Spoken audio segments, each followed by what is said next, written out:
sometimes your negatives turn to positives.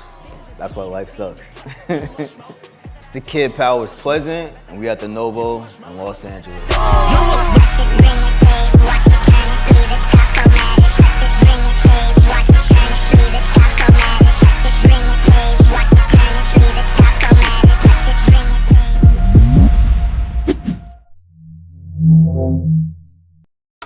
The journey I got to how I got to Life Sucks. My first project was called Life is Beautiful, and that was about my process, you know, going through life and not letting the negatives like affect me and keep on like pushing through. So like this escaping like anxiety and depression and like still focusing on the positive no matter what was placed in front of me. Sun through the rain. Life sucks sounds like the complete opposite, but honestly it's the same message, just an oxymoron, and it's about like no matter how like bad things may seem at the time, it's like to keep on pushing through, and like it might feel like life sucks, but you found the beauty in that. So it's really like the same meaning that's kind of like yin and yang. It was amazing, man, like working on this project with all my collaborators, you know, a lot of the homies, a lot of new ones, and it's fun, man. I make music from a point of like, how can we make the best piece of art at the time when we're in the room?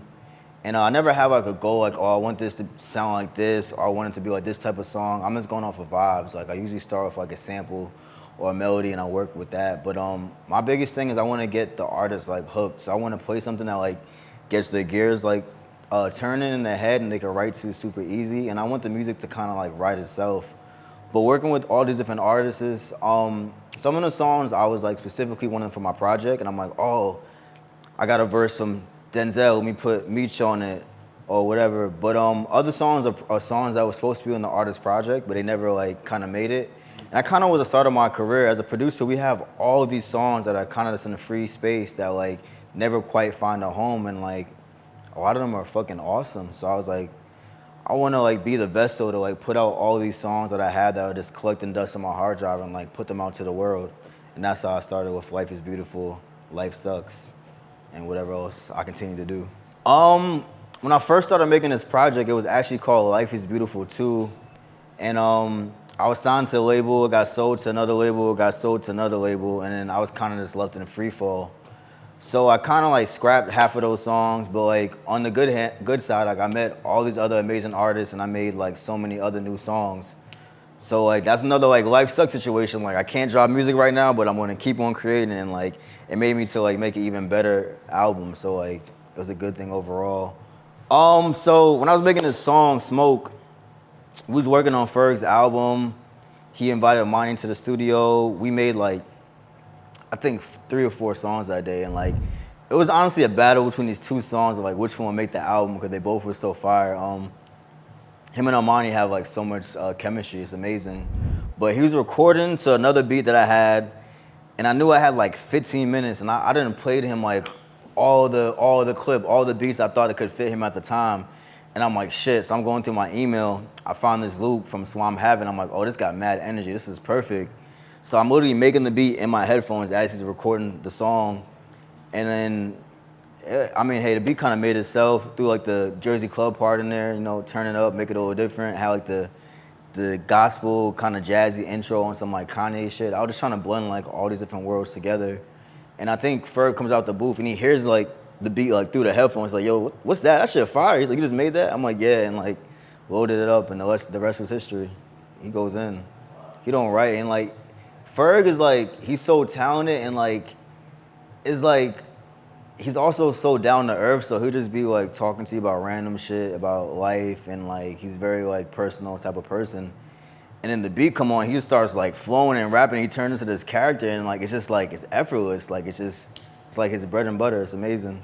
It wasn't the goal of like creating my own genre, but it kind of just happened by itself. I definitely wanted to include, I'm a fan of like all types of music, and I produce all different types of music. So I wanted to include all these different things on one project, kind of like a mixtape, and I wanted to have something for everybody.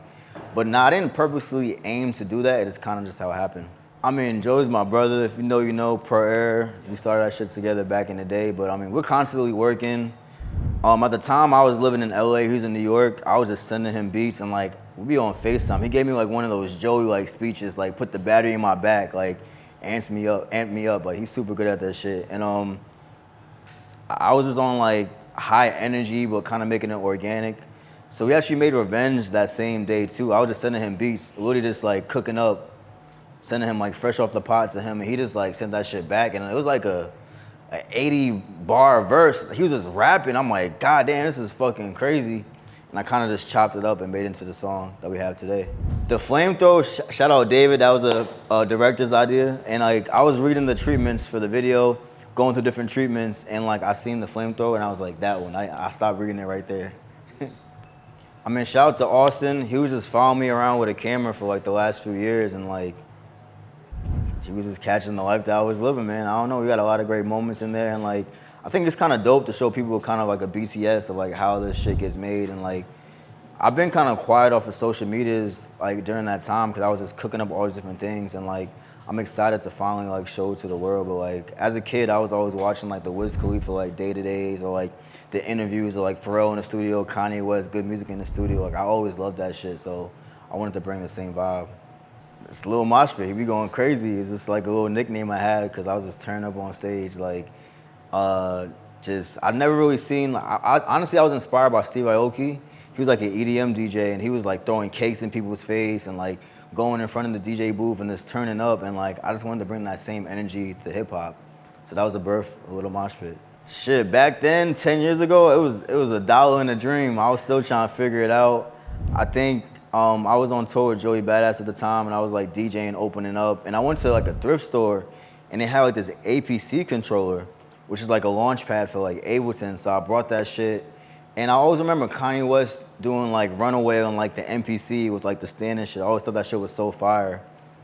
So like, as a DJ, I'm always trying to do something like different, more extravagant. I was always standing on tables, crowd surfing, like turning up with the crowd, going in front of the DJ booth. I was always like unorthodox, but I got that controller, started using Ableton, and the Zombies gave me like an opening slot, 30 minutes, which is probably the longest opening slot I ever had. So I'm like, wow, Flatbush Zombies, Underachievers, some of the best performers ever to touch the stage. I'm like, how can I get anywhere close to like keeping the same energy as them?